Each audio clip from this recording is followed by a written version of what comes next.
Okay, imagine this. I've got a pitch for a new streaming series. You've got a massive, sprawling empire, a hidden identity, a state-sponsored beauty contest that's actually, a survival game, and a ticking clock on a secret plot for genocide. You'd sell that in a heartbeat. That sounds like a prestige drama for sure. Right. It has all the ingredients of a modern political thriller. It really does. The opulent setting, the villain with a paper-thin ego, the unlikely hero, the suspense is just, it's incredible. But of course, this isn't a new Hollywood script. We're talking about one of the most fascinating narratives from the ancient world.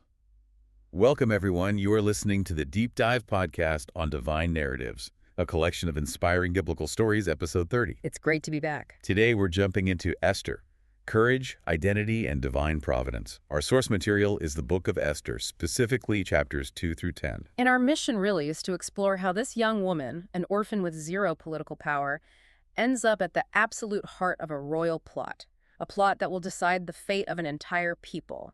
And not just to retell the story, but to really unpack these themes of identity, courage, and this idea of providence that you can feel running underneath everything. It's a powerful undercurrent. It is.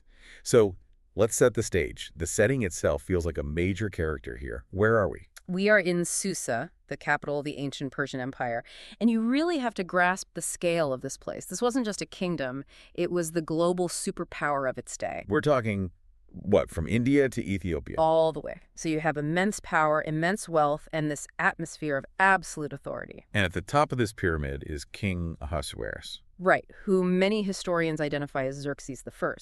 And he's known for his extravagance, his temper, and for a court protocol so rigid that a wrong move could get you erased. So a very high-stakes environment, and into this world walks our protagonist, Esther.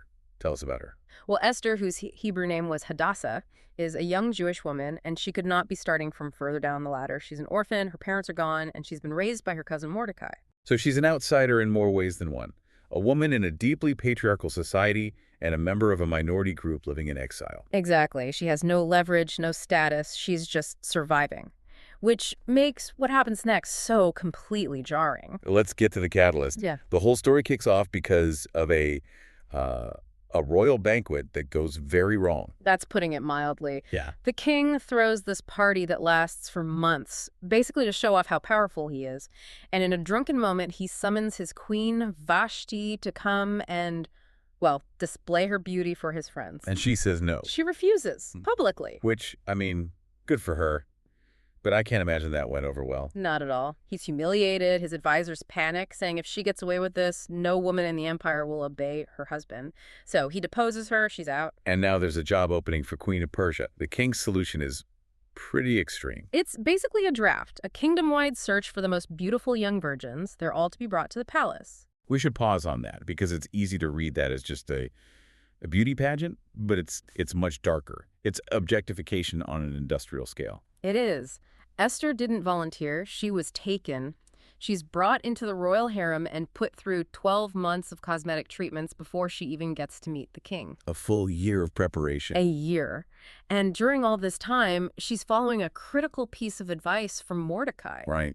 Don't tell anyone you're Jewish. Keep your identity a complete secret. Why?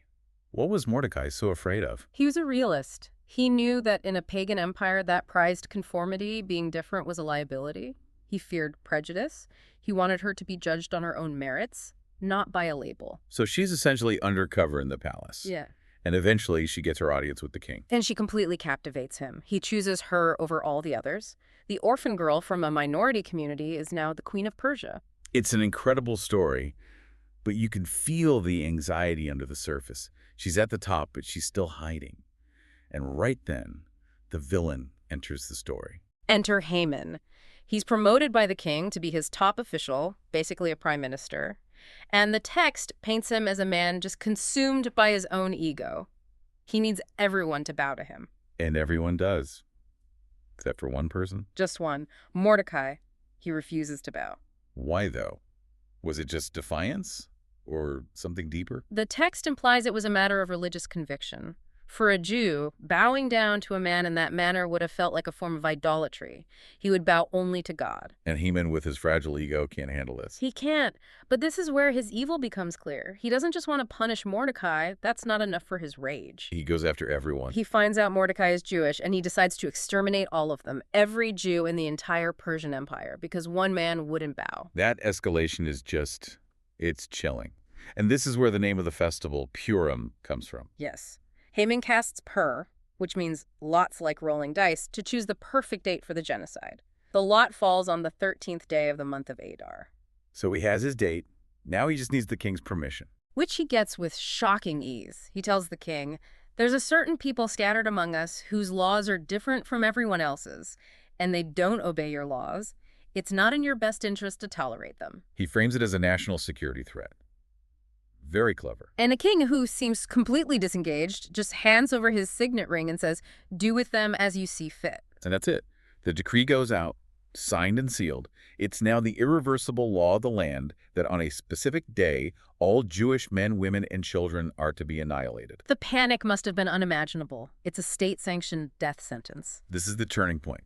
Mordecai hears the news, he's in mourning, and he gets a message to Esther. He says, "You have to go to the king.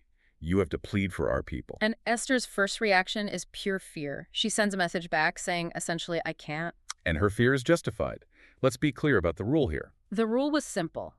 Anyone who approached the king in his inner court without being summoned was to be put to death, instantly.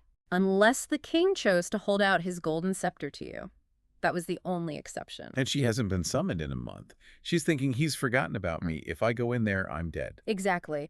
But Mordecai's response to her fear is the absolute core of this entire story. This is the famous part. Let's break it down. He says two things. First, he shatters her illusion of safety. He tells her, "Do not think that because you are in the king's house, you alone of all the Jews will escape." He's reminding her that her crown won't save her. The decree is for all Jews. Her identity will find her. But then he says something else. He says, "And who knows but that you have come to your royal position for such a time as this." For such a time as this. What is he really saying there? He's introducing the idea of divine providence. It's fascinating because the name of God isn't explicitly mentioned in the Hebrew text of this book. But Mordecai is suggesting that her entire life story, being an orphan, being chosen, becoming queen, wasn't just a series of random events. He's saying she was put there for this exact moment. Yes. That her position isn't just a privilege, it's a purpose.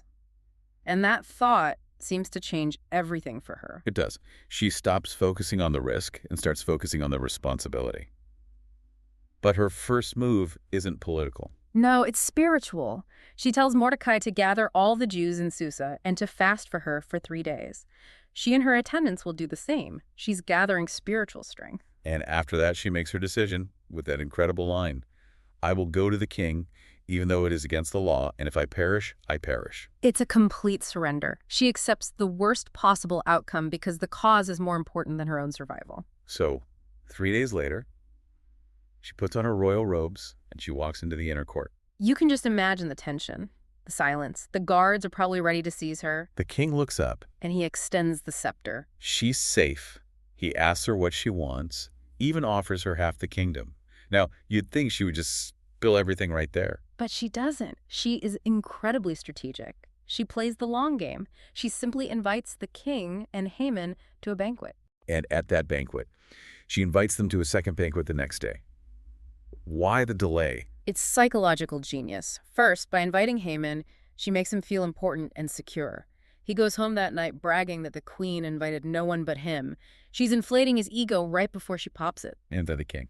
She's building suspense. He knows this isn't just about dinner. She wants something huge, and he is now dying to know what it is. So we get at the second banquet. The king asks her again, "What is your request?" And now the moment is right. She says, "If I have found favor in your sight, let my life be given to me and my people." She makes it personal. My life. She reveals her identity by revealing her vulnerability. She says, "For I and my people have been sold to be destroyed, to be killed, and to be annihilated."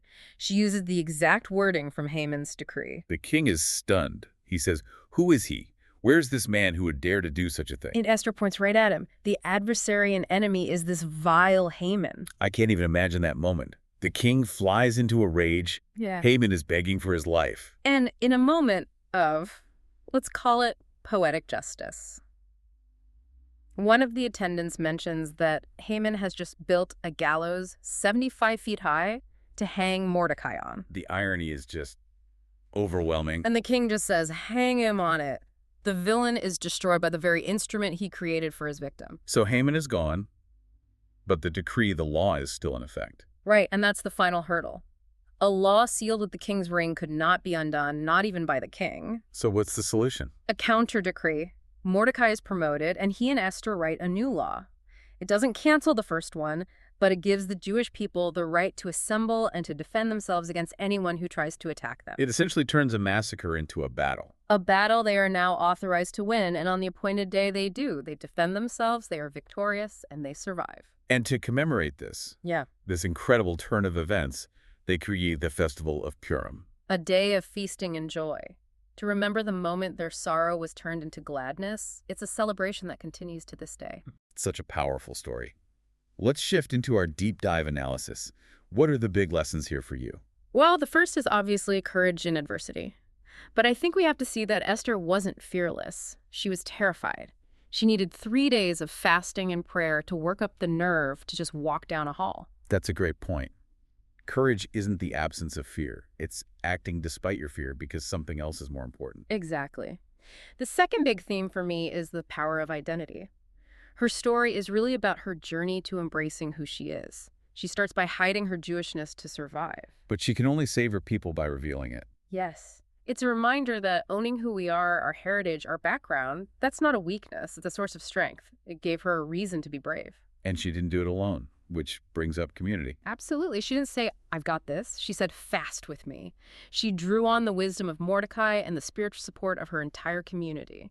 Change is a collective effort. Which brings us back to that central idea, Providence, that for such a time as this concept. I think this is the idea that really resonates with people today.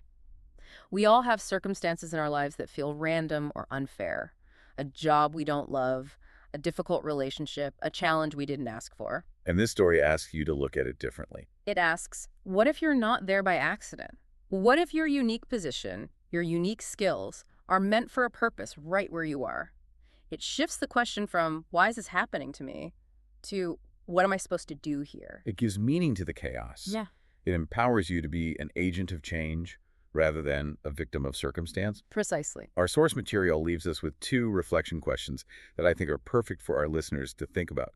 The first one is, how can we find the strength to speak out in our own lives when faced with difficult decisions, just as Esther advocated for justice despite the risk? That really brings it home. Where are we staying silent when we should be speaking up? And the second, in what ways can we seek to understand and fulfill our own unique roles in a larger narrative? That's the Providence question again. Are we paying attention to our purpose? It turns this incredible ancient story into a very personal, very modern challenge. It really does. So here's a final thought to leave you with. We've talked about Esther being in the right place at the right time. Look at your own life right now. The job you're in, the family you have, the community you're a part of. Maybe you're not there by accident. Who knows? Yeah. You might be there for such a time as this. Thanks for joining us for this deep dive. We'll see you next time. Goodbye, everyone.